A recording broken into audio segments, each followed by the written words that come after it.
नमस्कार, आपका बहुत स्वागत है। मैं हूं आपके साथ रिंकी और आप देख रहे हैं मार्केट क्लोजिंग सेशन। पश्चिम एशिया में बढ़ते तनाव ने पूरी दुनिया के शेयर बाजारों में भूचाल ला दिया है। भारत का शेयर बाजार भी इसे छूता नहीं रहा।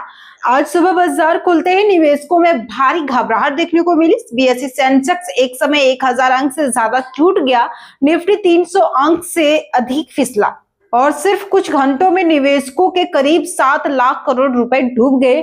लेकिन दिन खत्म होते होते तस्वीर बदल गई। आईटी शेयरों में शानदार खरीदारी लौटी और बाजार ने जोरदार रिकवरी दिखाते हुए लगभग फ्लैट क्लोजिंग दी। तो आखिर ऐसा क्या हुआ कि बाजार सुबह धाराशाही हो गया और शाम तक संभल भी गया? क्यों कच्चे तेल में आग लगी हुई है? क्यों रुपया डॉलर के मुकाबले ऑल टाइम लो पर पहुंच गया है और आने वाले दिनों में निवेशकों को क्या करना चाहिए? आज इस रिपोर्ट में हम आपको पूरी तस्वीर विस्तार से समझाएंगे। भारत के शेयर बाजार में आज का दिन बेहद उतार चढ़ाव भरा रहा। सुबह बाजार खुलते ही बिकवाली का ऐसा तूफान आया कि निवेशकों में हड़कंप मच गया। बीएसई सेंसेक्स शुरुआती कारोबार में 1010 अंक तक टूटकर 74,227 के स्तर पर बंद हुआ। वहीं निफ्टी भी 303 अंक गिरकर 23,340 तक फिसल गया। इस भारी गिरावट की सबसे बड़ी वजह बनी पश्चिम एशिया में बढ़ते युद्ध तनाव। अमेरिका के राष्ट्रपति डोनाल्ड ट्रंप ने ईरान को लेकर बेहद सख्त बयान दिया। ट्रंप ने कहा कि ईरान के लिए समय तेजी से खत्म हो रहा है और उसने अगर जल्दी फैसला नहीं किया तो उसके लिए कुछ नहीं बचेगा। इस बयान के बाद पूरी दुनिया के बाजारों में डर आ गया। निवेशकों को आशंका है कि अगर पश्चिम एशिया का संकट और गहराया तो कच्चे तेल की सप्लाई प्रभावित हो सकती है। यही वजह रही कि ब्रेंट क्रूड की कीमतें तेजी से उछल गई। ब्रेंट क्रूड $111 प्रति बैरल के पार पहुंच चुका है। वहीं भारतीय बास्केट भी $109 प्रति बैरल के आसपास पहुंच गई है। भारत जैसे देश के लिए ये चिंता की बड़ी बात है क्योंकि भारत अपनी जरूरत का ज्यादातर कच्चा तेल आयात करता है।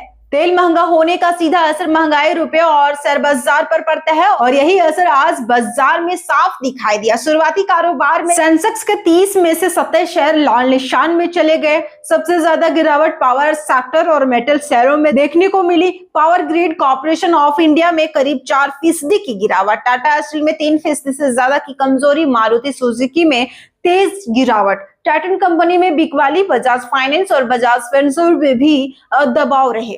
इसके अलावा बैंकिंग और ऑटो शेयरों में भी कमजोरी दिखाई दी। निफ्टी रियलिटी, निफ्टी ऑटो और निफ्टी मीडिया सेक्टर सबसे ज्यादा टूटे। वहीं मिड कैप और स्मॉल कैप शेयरों में भी भारी दबाव देखा गया। दिन के दूसरे हिस्से में बाजार में जोरदार रिकवरी आई।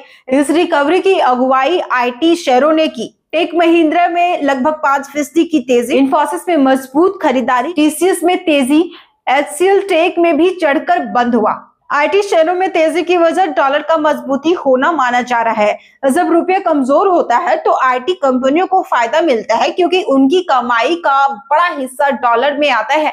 इसी खरीदारी के बदौलत बाजार ने शानदार रिकवरी दिखाई। आखिरकार सेंसेक्स 77 अंक की मामूली बढ़त के साथ 75,315 अंक पर बंद हुआ, जबकि निफ्टी लगभग फ्लैट होकर 23,649 के स्तर पर बंद हुआ। शेयर बाजार के साथ साथ भारतीय रुपए भी भारी दबाव में रहा। रुपए डॉलर के मुकाबले गिरकर ₹96.18 तक पहुंच गया, जो इसका अब तक का सबसे कमजोर स्तर माना जा रहा है। रुपए में लगातार 5वें कारोबारी सत्र में गिरावट आई है और इस साल रुपए एशिया की सबसे कमजोर करेंसी बन चुका है। इसके पीछे 3 बड़ी वजह है। पहली, कच्चे तेल की कीमतों में तेजी, दूसरी, विदेशी निवेशकों की बिकवाली और तीसरी, अमेरिकी बॉन्ड यील्ड में उछाल। जब वैश्विक संकट बढ़ता है तो निवेशक सुरक्षित निवेश की तरफ भागते हैं।